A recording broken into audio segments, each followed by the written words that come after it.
Welcome to the Dr. J Vlog series. It's Sunday, January 5th, 2025. On Sundays, our broad subject matter focuses on the purpose and meaning of life. This is episode 1 for that topic, which I'll introduce momentarily. First, though, put away your cell phones, Pavlov, and get yourself into a comfortable position. Since we're talking about life's purpose, I'd like to recommend that you consider creating your own personal mission statement if you haven't already. You know how a lot of organizations or companies have a mission statement that describes their main purpose, their reason for being, so forth? I definitely recommend that you do that for yourselves so that you can focus your own life in terms of your mission, your main purpose, and what you hope to accomplish while you're here on the planet. Everyone's will be different, of course, and here's mine, for what it's worth. So my life's main purpose involves using my creative abilities with words and music to share observations and insights while inspiring a passion in others to find their own voices to express themselves with their creative abilities, with their special gifts. Okay, that's it. No judgment. Just give some thought to who you are, what you're about, what you'd like to try to accomplish, and come up with a mission statement, a personal mission statement. And I'd like to challenge you to do that by next Sunday. All right, in the meantime, let's get started with today's talk. Let me shift modes. All right, so the title of today's talk is Lessons Learned from Dying. Nice light topic to get things launched into this series. All right, so let's do this. First of all, let's flip the script a little bit, and we're going to talk about not the beginning, but rather we'll start at the end. And so more specifically, I'd like to talk about death, which I experienced about 3.5 years ago in 2021. And let me say, having experienced death, this definitely has an impact on how you think about life. And of course, many wise people already have a deep knowledge about death, even without having experienced an NDE. More generally, all of us learn about death from our cultures, and we encounter death throughout our lives, ahead of our own passing. And so as such, most of us already have knowledge about and experience with death. And at my own university, we even have a whole degree program, thanatology, which refers to the academic study of death, dying, and bereavement, including the psychological, the philosophical, and spiritual aspects that are involved. And so there are countless ways, of course, that people can die or experience death. And in my case, I'm only speaking from the perspective of someone who experienced a potentially fatal medical condition. All right? And so, in short, here's the story of literally how I died, or my NDE, from May 13th, 2021. So, basically what happened, on that day I fed the cat around 6:30 in the morning, and I was coming back upstairs to grab another hour of sleep, hopefully. I had to teach later that morning. And as I got to the top of the stairs, I noticed that I was having real trouble breathing, very unusual. And I knew something was horribly wrong. And in fact, I lay down on the bed and I thought to myself, geez, is this a heart attack? But then I thought, wait, but I don't feel any pain in my chest. So this is quite strange. Well, and then according to my wife, basically I just died. That is to say, my eyes rolled back, I turned gray, I stopped breathing, and my heart stopped. And so, of course, she called 911 right away, and they recommended that she drag me to the floor to possibly administer CPR. And so what happened is, as she turned me to my side, I started breathing again. Quite surprised her. Anyway, once she got me on the floor, she placed me on my back, and the same thing happened again. I coded for over a minute, a second death, if you will. And against all of her medical training, she'd been an ER nurse for several years in Toronto, Farnaz recalled what happened on the bed and she turned me again to my side, and I started breathing. And so as the EMT arrived, I was semi-conscious, and I definitely recall the ambulance ride to the hospital. And in the ER, they diagnosed me with a saddle pulmonary embolism, or PE for short. So a saddle PE is a blood clot that lodges at the bifurcation of the pulmonary artery, obstructing blood flow to both lungs. It's an often fatal condition if you're alone, because you lose consciousness from that particular blockage, and then you just fade away. On the bright side, I can tell you it's a relatively painless way to go. The CDC estimates that about 25% of those who have a PE die quickly and without prior symptoms. Famous people that died that way include Jimmy Stewart, the actor, Jerome Kersey, the basketball player, Michael Brooks, a young political commentator, and of course there are many others, and I almost joined them. Why didn't I? Well, the reason I didn't is that thankfully I wasn't alone. Farnaz literally saved my life. Twice. And you think she might hold that over me once in a while and for having an argument or a disagreement about something? Well, once I got the test results back, the ER doc commented that it was the largest saddle pulmonary embolism she'd ever seen. And I guess that's just my competitive nature, right? If I'm going to have a PE, I want it to be number one. In truth, my immediate response to her was something like, "Thanks, doc, but you never want to be the patient where the doctors are telling everyone they got to come in and see this. This is the worst case they'd ever seen," or "this is the largest tumor they'd ever seen," that sort of thing.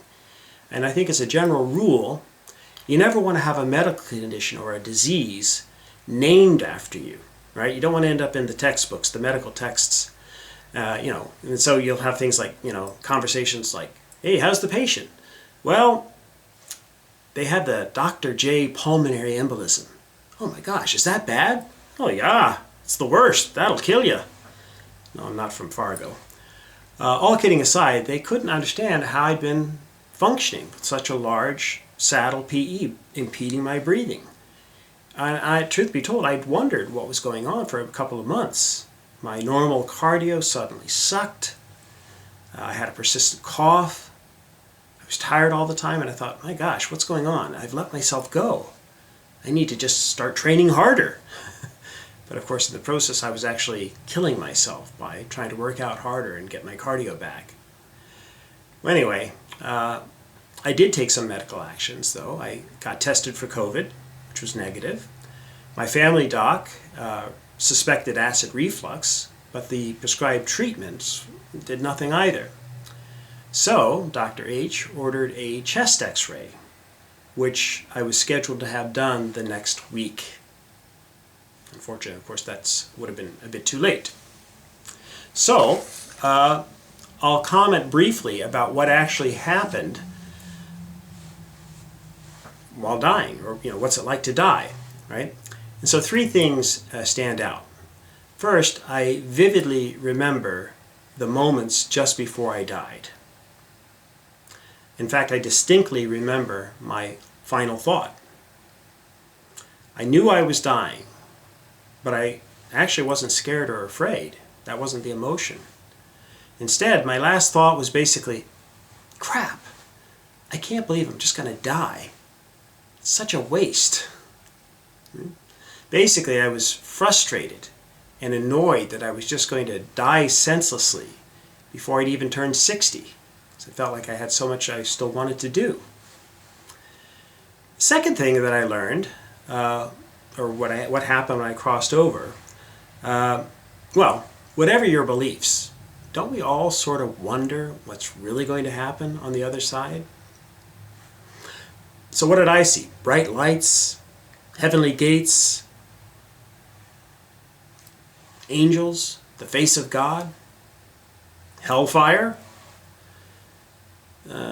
maybe some kind of purgatory, like waiting in an endless line at Pearson Airport, or hoping each year that the Maple Leafs are going to somehow win a Stanley Cup.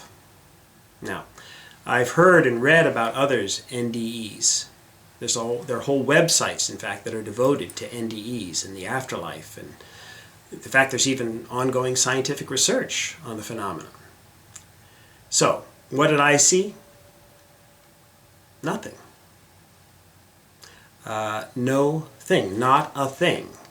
I have no glorious stories to share, no memory of hovering above my body, no memory really of anything. So for me it was much more like a computer operating system that just crashed, like somebody pulled the plug or whatever. And once the power source was restored, the system rebooted and I regained consciousness. Sorry to disappoint. In fact, I was quite disappointed as a scientist. I was hoping to have this really cool information from my natural experience, the natural experiment, the whole pre- and post-death comparison. But alas, my experiment with death produced no real good usable data. Actually, that's not entirely true. The experiment yielded exactly one data point. Nothing. That's all I can reliably record. The presence of a total absence of anything that I can recall about being dead. My wife says, though, that's because I wasn't dead long enough. Well, I don't know. She may be right. Again, I have no evidence.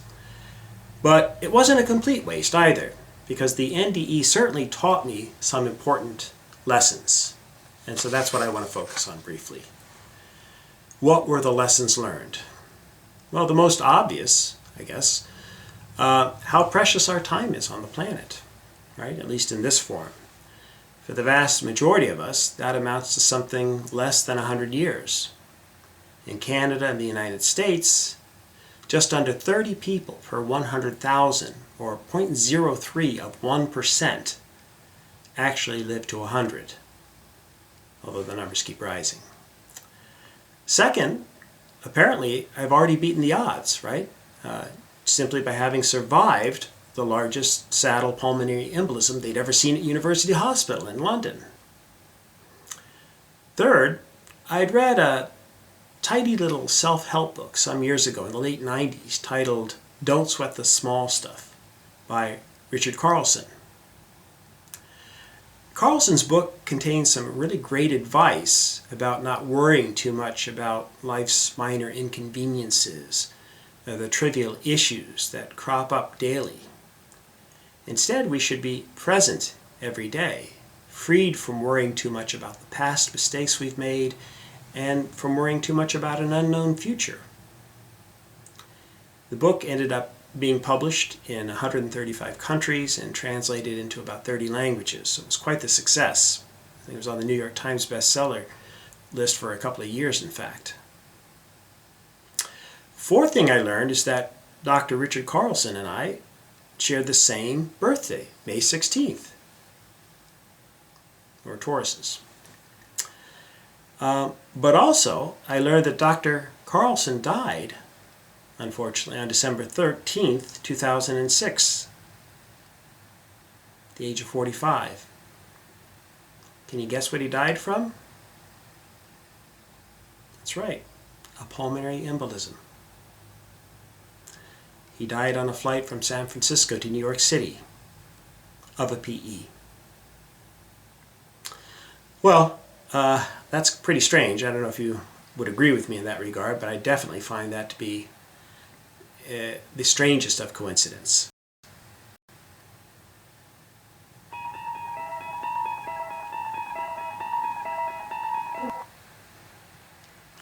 Anyway, I learned that I still had a lot of energy, to be sure. And apparently I've been finally able to harness that energy and to do some of the things that I was meant to do, or at least to share my voice. And again, you should never be afraid to share your own voice. Because if I died on May 13th, 2021, for example, right, and let me just change up the view here for a moment, I wouldn't have been able to, for example, complete this particular book, my deep dive and exploration into different forms of family violence. which was published in 2022. Quite proud of this particular work. Nor would I have been able to produce my debut record album, 62 since 62. A little shameless self-promotion. But the point is that that wouldn't have happened, right? And indeed, for that matter, you wouldn't be watching the Dr. J blog series, which obviously wouldn't exist. So, again, the point being simply that I was able to do these things because I was brought back. I had a second chance, as it were, right? My kind of Lazarus experience. And I guess the other thing that I learned is that I am extraordinarily grateful. Indeed, I think I've learned this, in fact, probably more from my wife Farnaz than anyone else, but the importance of gratitude. I'm grateful for every day, for every person, an animal, an experience, and yes, that includes the bad ones, the painful ones, the people we've been hurt by along the way, and the scars that are souvenirs you never lose, as John Resnick of the Goo Goo Dolls has sung. All right, so let me close today by reflecting a little bit more. I mean, I've learned a great deal more than even what I just shared with you in terms of those brief lessons, but there's one more reflection or key takeaway, recently reinforced by someone in my extended family, a brilliant man by the name of Luke, who opted for MAID last June 15th at the age of 77. For those who don't know, MAID refers to medical assistance in dying. And Luke chose his day of destiny rather than simply allowing the cancer to consume him for the next few months, and quite painfully and so forth. So he made what for him was a totally rational and sensible decision to end his life on his terms, on the day of his choosing. And so while I obviously can't predict the future, I have a plan in mind, fashioned to some degree after the writer Mark Twain, nee Samuel Clemens, who once remarked that he came into the earth, or he came into this life with Halley's Comet back in 1835, and he planned to go out with Halley's Comet upon its return in 1910. And he did just that. So I kind of like that idea. I saw Halley's Comet back in 1986, and it's supposed to return again in the summer of 2061. So I'll be 99 at that time and hope to have a look.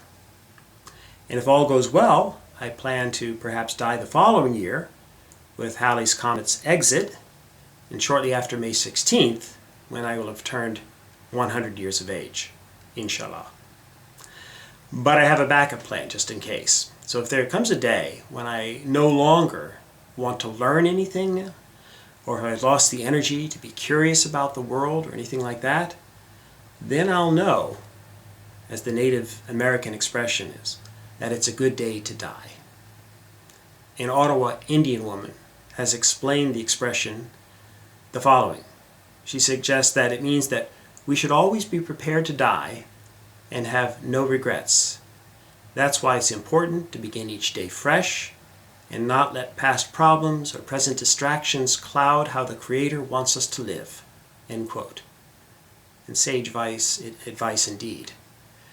And so, I hope to see you tomorrow, and you'll join in maybe with tomorrow's vlog, where we're going to head in the opposite direction, in terms of the end of life spectrum, to talk about the beginning of life, and in particular the statistical odds that you had to overcome to be born in the first place. So until then, may you and yours continue to create peace in your lives and nurture love in your hearts. And again, I hope to see you tomorrow, Monday, January 6th. Take care.